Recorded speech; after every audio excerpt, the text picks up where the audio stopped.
guys. Okay, we're live. All right. Welcome to our Mentor Spotlight, a live conversation to explore the role of mentorship in developing the professional identity of physicians. I'm your host, Marielle Bugayong, and I'm so excited because tonight we have a very special guest. All right.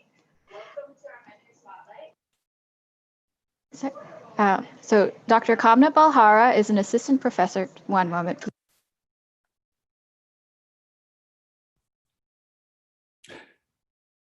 So Dr. Kamna Balhara is an assistant professor of emergency medicine and assistant program director of the emergency medicine residency program at Johns Hopkins. She practices clinically in the emergency departments of Johns Hopkins and Bayview Medical Center, and additionally, she is the co-founder and co-director of the Health Humanities at Hopkins Emergency Medicine Initiative.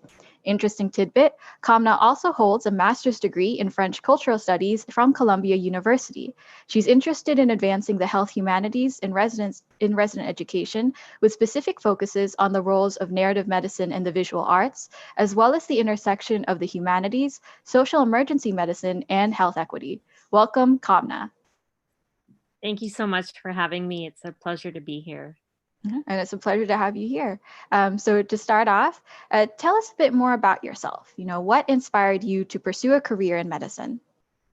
Sure. I think one of the things that's always defined me is I've had a very sort of eclectic upbringing. And so I grew up in India and Singapore before coming to Texas, and then finding my way to Baltimore with a brief detour to Paris, and then now back in Baltimore again. And growing up, I always had a very strong interest in literature. And I think I realized that my main interest in it was because it was the stories of people and people's lives, and this ability to have these interactions with people who were completely different from me through the page. And what really drew me to medicine was sort of that ability to have these meaningful interactions with people of all kinds of backgrounds, or people with very different lived experiences from my own. And I think the other main thing for me is my original lifetime mentor and role model, my mom. She's a physician, and she's just this incredible combination of intelligence and selflessness and a sincere appreciation for other people as individuals. And she really inspired me. She never pushed me into medicine, but I think, given sort of this fascination that I had with biology and physiology, how much I loved the power of story and individual stories and those interactions, and the fact that my kind of lifelong role model is my mother, I think it seemed like a natural progression for me when I was younger to choose medicine. Yeah, that's really great to hear. I think you and I both share that commonality in our mothers being our role models. Interestingly enough, mine is also a physician, and yeah, it's great to see how they're able to meld that, and how you've been able to combine your interest in literature with, as you said, biology, physiology, into the career path that you've chosen. So segueing into the next question, what, in your opinion, are the characteristics of a good doctor? And maybe these are things that you've seen in your own mother as well. Yeah, that's a great question. That's a tough question. I think, of course, it's incredibly important to be, knowledgeable and competent. So you're, obviously providing the appropriate clinical care to patients. But when I think about the people that I look up to, people like my mother or other mentors and role models that I've had, I think the two characteristics that have really stood out to me amongst these people is not just that they're, extremely intelligent and hardworking and compassionate, but the two things I think are curiosity and humility. And I don't think that those get valued in the way that they should, perhaps. But I think curiosity and humility are important because, it allows us to always be open to learning, to be open to new ideas as evidence evolves, to really make us lifelong learners. But curiosity and humility, I also think, are really integral to be able to work within a healthcare team, because I think that keeps us open to the perspectives of, our colleagues, consultants, other members of the team, other interprofessional team members as well. And I think the most important thing is that if, curiosity and humility permit us to really listen to our patients and hear our patients, and to respect, their sort of epistemic positions as like knowers of their own bodies, as individuals, as people who are bringing to you their story. So, I think those are really important characteristics. And the other thing I would say, and of course, this idea has taken root much more, recently, but good doctor is not just someone who is like attuned to, the pulse of the patient. It's also someone who's attuned to the pulse of society, and the social determinants that are incredibly impactful on individual and population level health. So kind of having not just the detailed view of the patient, but I feel like a more like bird's eye view of everything that's going on, because medicine doesn't exist in a vacuum. And so I think people that are advocating or who are acting towards sort of meaningful engagement or social change, I think those people are role models as well. Yeah, that's great. And I think it's really interesting that you hone in on these two key things of curiosity and humility. Sort of, unpacking that a little bit, could you give us an example of a time when, one or both of those values have really come into play, whether that be in your interactions with your coworkers or with one of your patients? That's a great question. I mean, I can think back to like multiple times in the emergency department. There is so much pre-formed bias, for instance, that exists in the chart. People get different labels in the chart. There are certain diagnoses or words that are used in the chart that kind of build a picture of a person before you go in the room. And I've seen this happen, and I've experienced it myself when I was a medical student, where if you're not truly curious about why the patient is here, it's easy to allow sort of your assumptions to overwhelm the situation. And there's multiple times where I think just taking a seat and listening to the patient or listening to the individual in front of you and listening with genuine curiosity and asking why, that question of asking why, I think oftentimes really gets us to the heart of how we can help the person that's sitting across from us. Yeah, I think that's really incredible, and it is really key. And I've heard before, for doctors, what they say sometimes is like, if you just listen, then you'll know what's going on. You'll know what the problem is that the patient's facing and how you can, help them effectively. And I think it's great that you've also touched on how, the broader context of medicine is that it is multifaceted. It's not just that you're treating the physical body, but you might also be treating the patient spiritually, supporting them emotionally. And so it's great that you recognize that. So I guess now segueing to the next part, let's focus a bit more on mentorship. What do you think are the characteristics of an ideal mentor? Again, I think back to the mentors that I've had, and I was thinking more about this, when we were discussing participating, and I think what I've really loved about the mentors that I've had is that they've all been very different from each other. So I think a mentor doesn't have to be someone that's just like you or interested in exactly what you're interested in. But I think that the true beauty of having a mentor is that they show you what's possible. And then I think the second thing is that they also show you how to make that possible for you, if that's a path that you choose. So I think with with a good mentor, they kind of demonstrate to you the path that they've taken to arrive to where they're at, how you could potentially take that path. But the mentors I've had have also been incredibly supportive, when I've wanted to do something different. So I think it's more sort of modeling what you could do and how you could get there, but also accepting that, it's not like a hierarchical relationship. It's more that they're extraordinarily supportive. Yeah, that's wonderful. And that actually segues nicely into the next question. What mentors, maybe just two or three of them, have you had throughout your professional journey? And in particular, I'm curious, since you mentioned that you've had different kinds of mentors, if you could just expound on that, please. Sure. I think there's a few people that come to mind when I think about this. I think about my first mentor in medical school. So again, like I'm an emergency physician, but my first mentor was a transplant surgeon. And he is just this incredibly accomplished individual who's also like a total Renaissance man and like an award-winning dancer and a photographer. I don't know when he sleeps, but the whole time in medical school, I thought like I had taken a chance by emailing this person who was so important and incredibly accomplished, and that he was giving me the time of day. And I realized he was also taking a chance on me. And he offered me so much. He was so generous with his time and his guidance. And even when I wasn't, choosing to pursue surgery, and that's where sort of supportiveness and openness played in, where he showed me the different ways in which those fields could converge and how I could make my path forward in academic medicine. But I didn't have to do it, exactly the way he did it. And he was extraordinarily supportive of that. The opportunities that he created for me were, of course, were from a practical perspective very important. But I think the biggest thing that happened is that I think it gave me confidence.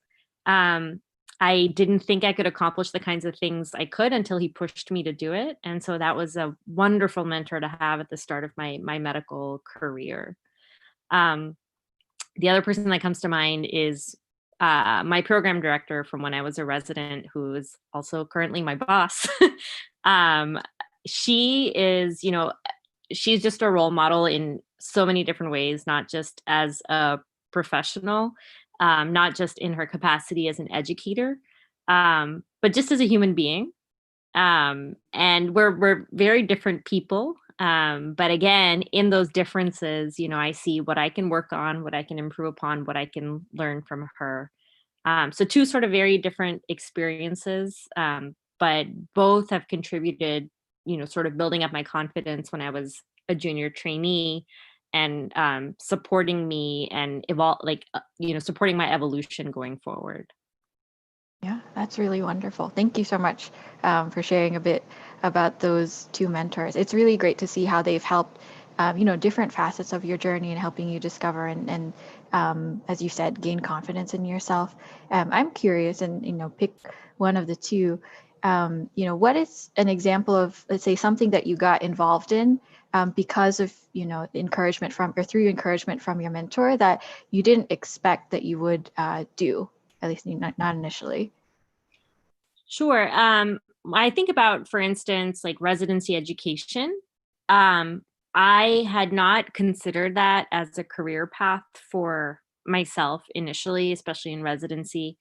But through working with Linda Regan, who's our program director, I really saw the immense personal value and joy that you get from being an educator, and the sort of lifelong contribution to people's learning by being involved in the administrative side of things as well.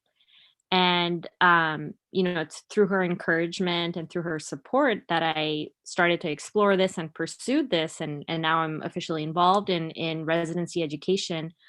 And for me, that was also the stepping stone into how I kind of brought the humanities back into my life, because that was through the through the lens of education. And so that small step that she helped me take has significantly impacted, I think, my sort of trajectory going forward. Yeah, that's really wonderful. And again, it's interesting how mentors will open up those doors to us that we may not have expected were there initially. But to go through them to see how that part of the journey pans out is really nice. In that sense, so now that you've talked about your mentors, I'm sort of curious, as a program director yourself, involved in residency education, how would you describe your own role as a mentor? Sure. I mean, I think, obviously when you're part of residency leadership, you have some official capacities as a mentor in terms of providing learners with constructive feedback about their clinical performance and sort of helping guide their clinical trajectory, or assisting them, going when they're thinking about what they're going to do next after residency. But the other interactions, or the sort of the mentees I've had sort of outside the official framework. I think what I've really enjoyed is being able to support them and encourage them to be vulnerable. Because because I'm obviously like relatively junior in my own career, I feel like I can sort of relate to and remember what they're going through. And I think at this stage in my career, being someone who was very recently in their shoes, but can also encourage them to, it's okay to be vulnerable. It's okay to be struggling. It's okay to be having a hard time. That's normal. I think for me, I think normalizing those feelings has been really important as someone who's like an early career mentor. And I think, yeah, I think that's really great. And, touching on this topic of vulnerability, what do you think are the things that a medical trainee should be comfortable being vulnerable about? That's I think that's the complex question. Um, I think obviously coming back to the question of humility, obviously I would want our trainees to feel comfortable being open and vulnerable about what their weaknesses in knowledge might be, or what their weaknesses in procedural competency might be. So obviously in sort of those things, being open about the things that they need further development on, so that we can give them the appropriate resources and support to work on those, and being open about what we don't know, right? I think that's so incredibly important. But also I think it's really important for us to create an environment where if someone is struggling with whatever feelings of inadequacy or imposter syndrome, or just having a hard time in one way or another, um, we want to create an environment where people feel comfortable sharing that, and getting support for that. And I think that's really key because, there comes a time in each person's life where like they feel that maybe they're going through a hard time and they worry or they wonder like, man, it seems like everybody else is doing pretty well. It might just be me. So I think it's great that you're creating the system of support so that when somebody encounters those feelings, they have people to go to who can, validate it and say like, hey, we're here for you. We can work through this together. Yeah, that's really key. And I think that, that brings me back to when you asked sort of what makes an ideal mentor. I think that's another thing, is like having a mentor who is comfortable enough to be vulnerable with you. Because if they can model that openness and model that vulnerability, and you see like this person that I put on this pedestal, they suffer through similar things as me, or they have gone through the same experience I have, I think it really empowers you to feel comfortable with that. Like, again, it like normalizes that when you see people that are your mentors talking openly about, whatever tough times they may have had themselves. Yeah, for sure. And I think, vulnerability that also, connects to the notion of like humanity and how that plays a role in medicine. And I'm curious, could you tell us just a bit more about this Health Humanities at Hopkins Emergency Medicine Initiative? I'd love to hear more about that. Sure. I love to talk about it. So, as you mentioned, I have a background in the humanities, and I have had the opportunity to work with people both at Hopkins, where I work now, as well as in San Antonio, where I briefly spent some time, um, who showed me that the humanities really can be integrated into medicine in an incredibly meaningful way. And so the health humanities at Hopkins EM, our hope really is to take this more global definition of the, moving away a little bit from medical humanities, which is much more like education oriented, to seeing the bigger picture of the health humanities, which takes the disciplines of the humanities, but also applies this lens of social justice and recognizing that we're not just treating illness, but we're looking at the whole spectrum. We're looking at the continuum of health, which is impacted by social, political, economic, like so many different kinds of factors. And I have a fantastic colleague that I work with in the Department of Emergency Medicine, Dr. Nathan Irvin, who his work is within social emergency medicine, which is a subset of EM that really takes into account the social context and how that impacts the health of patients and their access to care. And we thought that our sort of interests, mine in the humanities and his in social EM, would be a really interesting way to not only introduce these concepts to our trainees, but also to create an initiative that seeks to give voice to patients, to caregivers, and to all members of the healthcare team, and to allow our residents to work towards forging more meaningful interactions, not just with their patients, but with the community in Baltimore at large. So not only do we offer programming for our residents during their scheduled didactic conferences. So in the past year, we focused on using art and literature to talk about the social determinants of health and contextualizing those into individual patient experiences. This year, we're focusing on anti-racism and how to be an effective ally. So we offer that for the residents. We offer a speaker series for the community at large. We try to get our residents out and interacting with the Baltimore community. So it's really, really fun. It's in its early stages, but it's a really fun initiative. Yeah, that sounds really wonderful. And I'm so excited because, as you mentioned, these different, intersections, these different lenses and frameworks. My background is in public health. And so I was like, yes, I recognize that. Yay, I'm so glad we're doing this incredible work. I'm curious, are there any, success stories or really memorable moments from that initiative that you'd be willing to share with us? Yeah, I'd be very happy to. I think one of the best experiences that we had recently was well, this was pre-COVID, but we took our residents on a mural tour of Baltimore. So a lot of our curricula obviously involve looking at and discussing and making meaning together from visual art. And we decided, we do go to the Baltimore Museum of Art as part of the curriculum, which is amazing. We look at art in conference, which is amazing.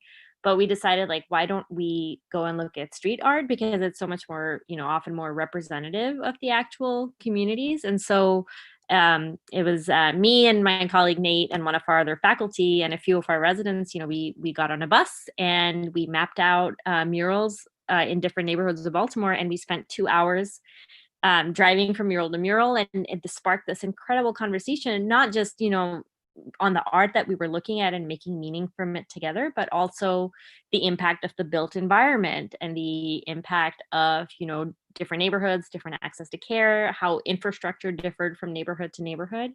So, I personally found that incredibly impactful. And I know that our residents, a lot of them have found these experiences to be really impactful. We've done some sort of focused interviews and surveys with them. And the feedback that we've gotten for our preliminary efforts has been really great. And recently we've had some incredibly powerful conversations on race, where people have felt comfortable like sharing what they've experienced, which have been really, really powerful as well.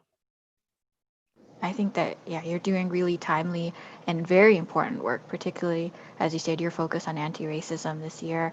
Yeah, given, the global climate, if not just the domestic one here, it is really key to have these conversations in all facets, in all sectors of society, especially, but, not excluded to healthcare.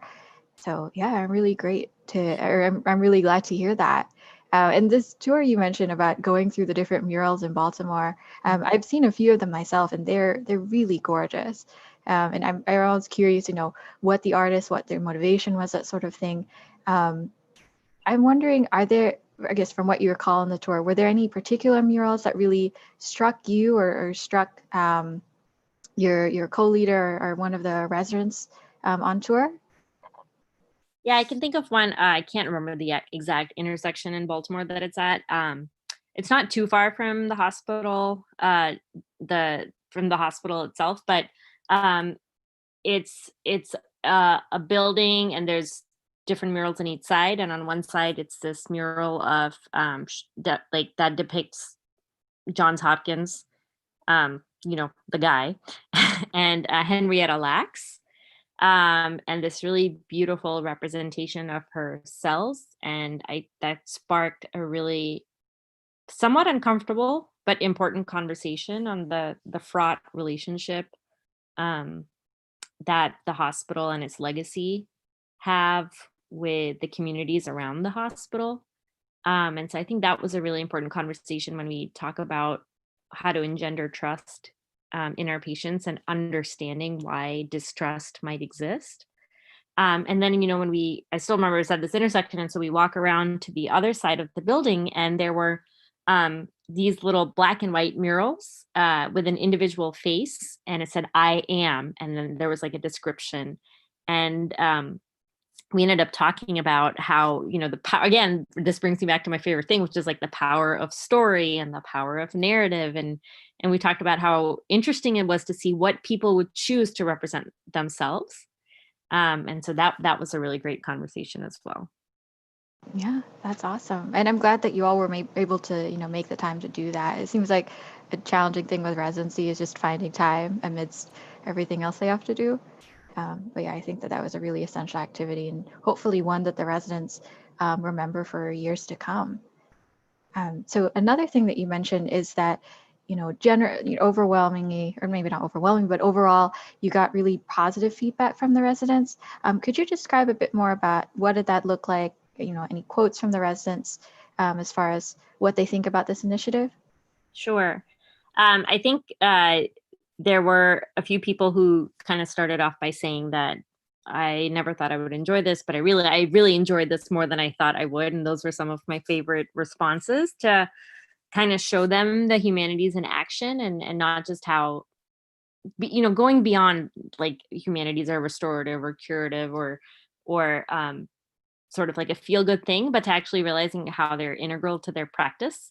And so, especially after last year when we did our social determinants of health oriented humanities curriculum, we had residents talk about how it changed the way they saw certain patients, how it changed the way they listened to patients' stories, how much more interested they were in the social context of each patient that they were seeing.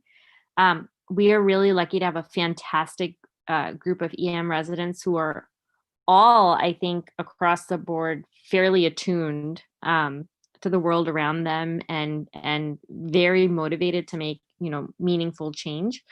And so we weren't teaching them anything earth shattering, but I think they felt empowered to talk about these things.